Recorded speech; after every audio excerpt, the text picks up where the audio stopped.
오늘이 무슨 날인 줄 아시죠? 젊은이들은 다 잘 압니다. 11월 11일 빼빼로데이랍니다. 일자가 꼿꼿하게 4개가 서 있는 날입니다. 이 세상에는 자기 혼자 이렇게 꼿꼿하게 서서 살겠다는 사람들이 의외로 많습니다. 결코 허리를 굽히지 않고 꼿꼿하게 서서 우아하게 살겠다는 사람들이 많죠. 남의 도움을 받는다는 것은 부끄러운 일이라 여기고 사는 분들이 참 많습니다. 그런데 말이죠. 성경은 뭐라고 하는지 아십니까? 로마서 13장 8절에 피차 사랑의 빚 외에는 아무에게든지 아무 빚도 지지 말라 하십니다. 아무 빚도 지지 말라라는 이 말씀을 뒤집어 보면은 사랑의 빚은 지라고 하시는 겁니다. 남에게 신세 안 지고 혼자 고고하게 사는 게 능사가 아닙니다. 때로는 말이죠. 사랑의 빚을 집시다. 때로는 언제나 꼿꼿하게 서 있으려고 애쓰지 말고 허리를 숙이고 삽시다. 앓는 소리도 좀 하고 아쉬운 소리도 좀 내면서 서로가 서로를 긍휼히 여길 줄 아는 그런 삶을 삽시다. 그게 사랑의 빚지는 거 아니겠습니까? 늘 건강해 보이는 사람은 사랑받지 못한대죠. 늘 부유해 보이는 사람도 역시 사랑받지 못한답니다. 언제나 다 아는 것처럼 말하는 사람도 사랑받기 힘들답니다. 늘 충만한 듯이 말하는 사람도 역시 그러하답니다. 때로는 자신의 약함을 드러내 보이시다. 그건 부끄러움이 아닙니다. 그건 사랑을 받을 수 있는 그릇입니다. 언제나 완벽해 보이려고 피곤한 삶을 살지 맙시다. 괜히 집에서 완벽한 가장으로만 보이려고 뻔한 고생하지 맙시다. 아프면서도 아프지 않은 철인 엄마로 보이려고 괜한 마음앓이 하지 마십시오. 우리는 서로 부족하고 아쉬운 것들을 보이면서 그것 때문에 무시하고 멸시하는 사이가 아니라 그것 때문에 서로를 더욱 사랑해주고 덮어주고 감싸주는 사랑의 공동체를 이루며 사는 것입니다. 제가 완벽해서 이곳에서 목회하는 거 아닙니다. 제 허물을 여러분이 감싸주기에 목회하는 것이죠. 여러분이 완벽한 교인이라 그런 것도 사실 아닙니다. 서로에게 있는 허물과 부족함을 감싸주기에 왕십리 중앙교회는 오늘날까지 든든히 서가는 겁니다. 아무것도 담을 수 없는 꼿꼿한 인생으로 살지 말고 무엇이든지 담을 수 있는 허리 숙인 인생으로 삽시다. 오늘 성경 본문도 그거를 우리에게 가르쳐 줍니다. 오늘 시편을 노래하는 기자는 매우 어려운 시간을 보내고 있는 듯합니다. 107절에 나의 고난이 매우 심하오니 여호와여 주의 말씀대로 나를 살아나게 하옵소서. 고난이 매우 심합니다. 그래서 거의 죽을 지경입니다. 고난이 얼마나 심한지 새까맣게 타들어갑니다. 그러니 주여 나로 하여금 다시 푸른 인생 살게끔 소성케 해달라는 간청입니다. 그만큼 힘들다는 고백이죠.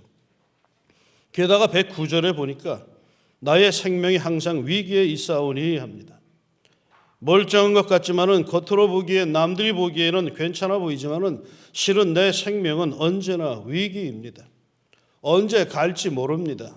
언제 무너질지 모릅니다. 그야말로 늘 사망의 음침한 골짜기를 걷고 있습니다.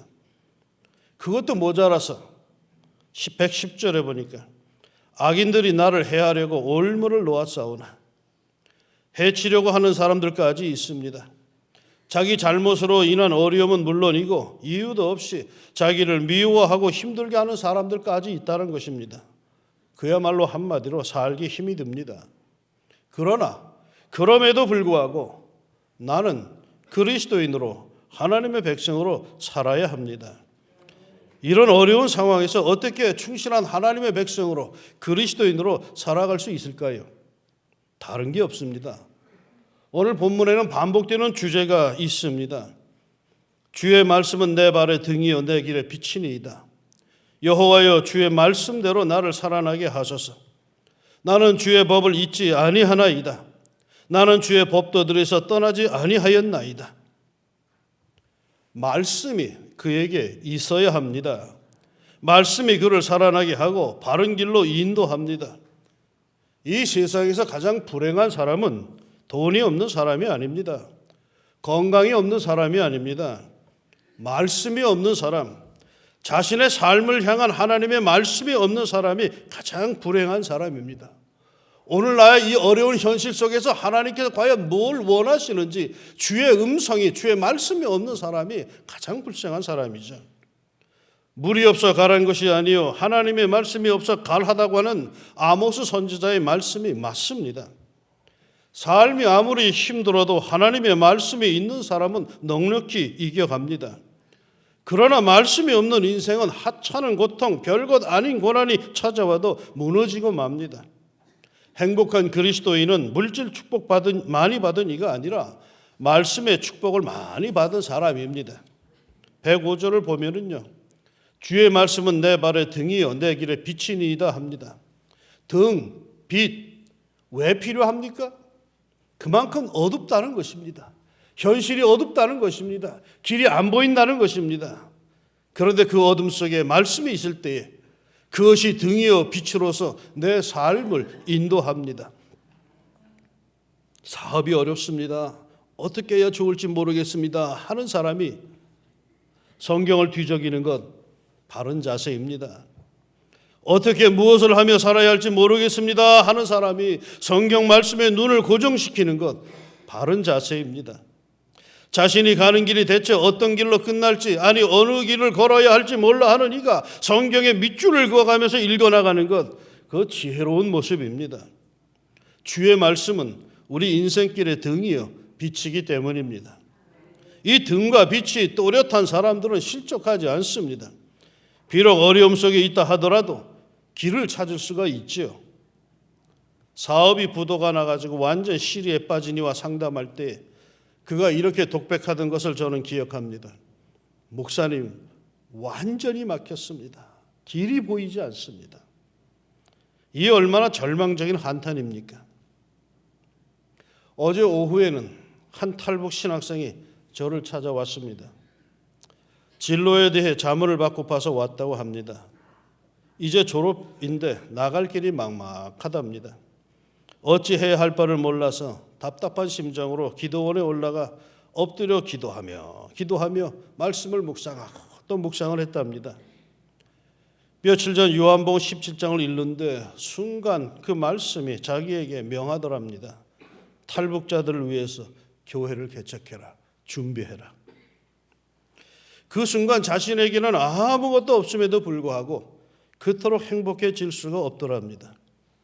그동안 대한민국에서 큰 교회라고 하는 영락교회에서 전도사로 잘 있었는데 또 앞으로도 그냥 계속 있으라고 하는데도 불구하고 그 안정된 것들을 포기해야 할 판인데 교회를 개척해라, 탈북자들 위해서 교회를 세우라는 그 말씀을 듣는 순간에 얼마나 마음이 평안해지는지 모르겠다면서 혹시 자신이 잘못된 것은 아닌지 조언해 달라는 거였습니다. 완전히 길이 막혔을 때에 말씀을 파고드십시오. 그 말씀에서 길이 보이고 그 말씀에서 대로가 열리고 그 말씀에서 평안함이 찾아듭니다. 말씀이 있는 자는 그 말씀이 길을 보여줍니다.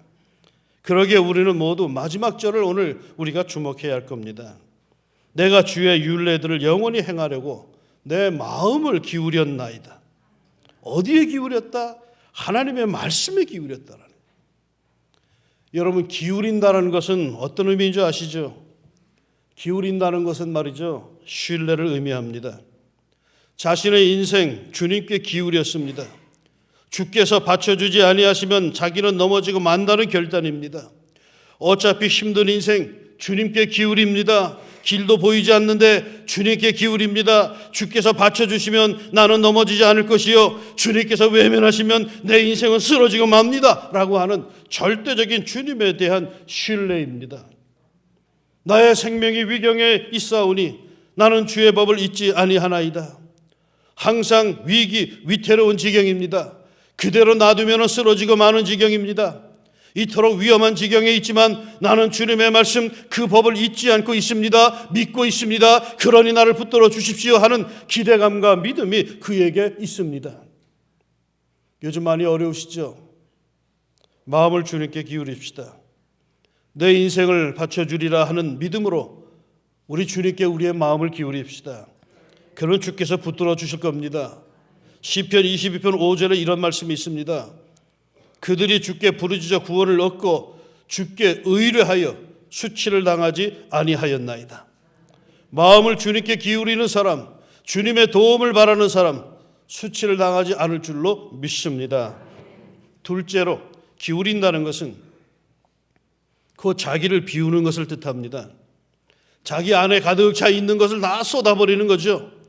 자기를 비우고 자기의 욕망을 비우고 감정을 비우고 사욕을 비우고 공허함이 됩니다. 자기를 기울여 안에 있는 추한 것들, 세상의 것들을 다 쏟아내어서 허전할 정도로 만듭니다. 왜? 그리하면 그 빈 마음에, 빈 인생에, 빈 창고에, 빈 지갑에 주님께서 채워주시는 것이 있음을 알기 때문입니다. 111절에 주의 증거들로 내가 영원히 나의 기업을 삼았사오니 이는 내 마음의 즐거움이 됨이니이다. 주의 증거들, 즉 주의 말씀으로, 주의 약속들로 자신의 기업을 삼았답니다. 기업이라는 단어가 뭔지 아시죠? 영어 성경을 보니까는 possession, heritage라고 합니다. 즉 재산, 상속, 유산으로 되어 있습니다. 내 마음을 비울 때, 내 모든 것을 비울 때 주님께서 바로 나의 재산이 되어 주신다는 겁니다. 곧 나의 힘이요, 내 생활이요, 내 즐거움이 되어 주십니다. 어려울 때 말이죠. 마음을 비워봅시다. 욕심을 버립시다. 꽉 쥐고 있는 아집을 버립시다. 버리지 않으면 채워지지 않습니다. 주님께 마음을 기울이며 눈물과 아픔으로 모든 쓸모없는 것들, 세속적이고 썩어질 것들을 억지로라도 토해 버립시다. 그리하면 우리 주님께서 채워질 줄로 또한 믿습니다. 셋째로, 기울인다는 것은요, 내 삶의 중심을 주님께로 옮긴다는 것입니다. 전에는 내 인생의 주인 자리에 내가 있었습니다. 모든 것이 내 기분, 내 감정, 내 지식, 내 의지가 중심이었습니다. 어딜 가고 안 가고도 내 기분에 달려 있었습니다. 누구를 돕고 안 돕고도 내 취향에 달려 있었습니다. 자신이 하고프면 하고 말고프면 말고, 아무리 상대방에게 절실하고 소중한 것이라도 내가 하기 싫으면 안 했습니다. 늘 자기가 왕이었고 자기가 중심이었습니다. 그런데 주님께로 기울인다는 것은 이제 내 삶의 중심이 나가 아니라 주님이심을 고백하는 겁니다. 내 취향대로 가고 안 가는 게 아닙니다. 신앙심으로 가고 안 가고가 결정이 됩니다.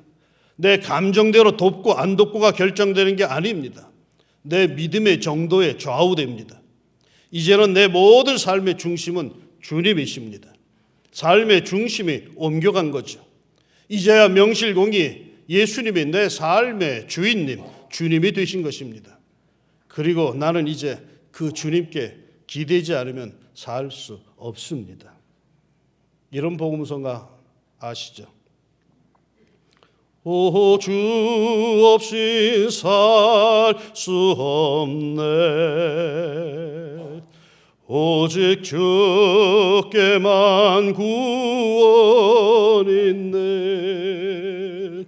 주님 없는 세상 평안은 없네. 오, 주 없인 살 수 없네. 여전히 내 삶의 왕좌에 자신이 앉아있는 사람은 이 찬송 이해 못합니다. 그러나 주님께 삶의 주인 자리를 내드린 사람은 이 찬송 구절 구절이 은혜 덩어리입니다. 예수님이 내 삶의 주인이십니다. 예수님께 다 맡기고 기울이고 삽시다. 우리가 발을 딛고 사는 이 지구는 사실상 똑바로 서 있는 것 아니죠. 학교에서 우리가 배웠듯이 지구는 23.5도 기우등 기울어져 있습니다. 자기는 절대로 기울지 않는다고 큰 소리 치지만 우리가 발을 딛고 사는 이 지구 자체가 기울어져 있습니다. 우리는 이미 모두 기울어진 영성으로 살아가고 있는 셈입니다. 그것을 말해주는 것이 재미있게도 한자 아닙니까? 한자의 사람 인자가 두 사람이 서로 기대어 있는 모습 아닙니까? 각각 기울어져 쓰러지기 직전인데 서로가 서로를 받쳐주고 지탱해주는 모습입니다. 우리는 서로에게 기울어져 있습니다. 서로를 의지하지 않고는 우리는 못 삽니다. 서로를 돕지 않고는 못 삽니다. 서로의 허물을 보고 웃지 마십시오. 서로의 부족함을 보고 비웃지 마십시오. 그게 서로를 긍휼히 여기게 하는 축복이기도 합니다. 어디 그뿐입니까? 우리는 애시당초 하나님께 기울어져 있습니다. 그러기에 어려운 일을 당하면 자연스레 우리 입에서는 아이고 하나님 하는 소리가 맨 먼저 뛰쳐나옵니다. 하나님께 마음을 기울여 삽시다. 109절에 나의 생명이 위기에 있다라는 이 말 히브리어의 원어의 뜻은 나의 생명이 내 손에 들어있다라는 뜻이랍니다. 그러니까 내 생명이 내 손 안에 들어있다는 것이 위기랍니다. 내 생명이 내 손 안에 들어있는데 왜 위기입니까? 내 생명 내 것이라고 내 멋대로 한다? 내 인생 내 것이기에 내가 알아서 한다? 그것이 안전하다? 내 인생 내 생명이라고 내 마음대로 내 멋대로 하겠다고 생각하지 마십시오. 성경은 그때가 가장 위험한 때라고 말씀하십니다. 나에게 있어서 가장 소중한 내 생명 어디 있을 때 가장 안전한가? 하나님의 손 안에 있을 때 그때가 가장 안전합니다. 내 생명이 내 손에 있사옵니다가 아니라 내 생명이 내 시대가 하나님의 손 안에 있습니다라고 고백할 때가 가장 안전합니다. 예수님께서 이렇게 말씀하셨습니다. 그들을 주신 내 아버지는 만물보다 크심에 아무도 아버지 손에서 빼앗을 수 없느니라. 내 생명, 내 삶 아무도 빼앗을 수 없는 하나님 아버지의 손에 있을 때 그때가 가장 든든합니다. 그러기에 예수님의 최후 기도가 이러했습니다. 아버지여 내 영혼을 아버지 손에 부탁하나이다.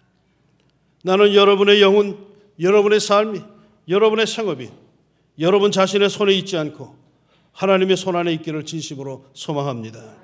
그러기 위해 우리의 마음을, 우리의 중심을 하나님께로 기울입시다.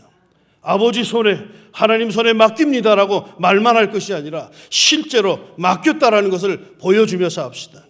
내 마음을, 내 삶의 중심을 하나님께 기대어 버립시다. 결코 부끄러움을, 수치를, 실망을 당하지 아니하고 승리할 것입니다. 가끔 영화에서 보는 따뜻한 장면이 있습니다. 사랑하는 부부가 서로 어깨를 맞대거나 머리를 기울여 기대어 있는 모습. 한쪽이 슬쩍 비켜서면 다른 한쪽은 그냥 꽈당 쓰러질 수밖에 없는 그런 모습이죠. 그러나 둘은 서로를 지탱해주며 기대어 있습니다. 서로를 무한 신뢰, 사랑하는 모습이죠. 이런 상태에서는 말이 필요 없죠. 그저 서로를 신뢰하고 기대어, 기울여, 기대어 사는 모습. 마음을 기울입시다. 살아가는 가족에게 마음을 기울입시다. 살아가는 성도에게 마음을 기울이십시다. 살아가는 주의 종에게 마음을 기울이십시다. 그리고 하나님께 마음을 기울입시다. 꼿꼿한 영성으로 자기 혼자 스스로 살다 가겠다 하지 말고 서로를 필요로 하는 기울어진 영성으로 그리 삽시다. 평생토록 마음과 영혼을 주님께 기울이고 그분과 함께 삽시다. 그분이 여러분의 모든 부족과 허물을 덮어주시고 지탱해 주시고 축복해 주실 줄로 믿습니다. 기도합시다.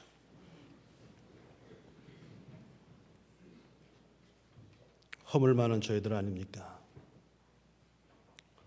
허물을 찾겠다고 덤비는데 덤빌 것까지 뭐가 있겠습니까? 그저 척 바라만 봐도 허물투성이가 우리들인데 이 허물을 하나님 회개하는 마음으로 주 앞에 내놓게 하여 주시고 하나님께 기댈 수 있는 저희들이 되게 하여 주옵소서.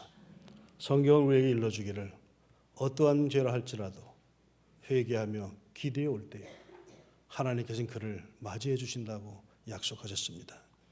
하나님, 하나님의 사랑받기에 부족한 저희들이지만 회개하는 심령으로 하나님께 우리의 온 삶을 기울입니다. 우리를 붙잡아 주시고 더 이상 쓰러지지 않고 더 이상 넘어지지 않도록 우리를 다시금 회복시켜 주시옵소서. 하나님, 사랑하는 가족에게 내 마음을 또한 기울입니다. 강한 척하면서 살려고 하니까 얼마나 세상에 힘이 들고 벅찬지. 남편은 남편대로, 아내는 아내대로, 자녀는 자녀대로 참 힘이 듭니다. 서로의 부족한 것을 허물하지 않게 하시고 서로가 서로를 지탱해 줄 수 있는 아름다운 사랑의 공동체가 되게 하여 주옵소서. 교회 와서 성도들 만날 때 역시 우리가 서로를 지탱해 줄 수 있게 하여 주시사 주께서 피값 주고 세우신 교회를 사랑으로 지켜나갈 수 있는 저희가 되게 하여 주옵소서. 우리는 부족합니다. 그러나 주여, 우리가 주님께 우리의 마음을 기울이겠사오니 하나님 우리를 붙잡아 주시고 우리로 하여금 다시금 아름다운 삶으로 소성되게 하여 주시옵소서. 예수님의 이름으로 기도합니다. 아멘.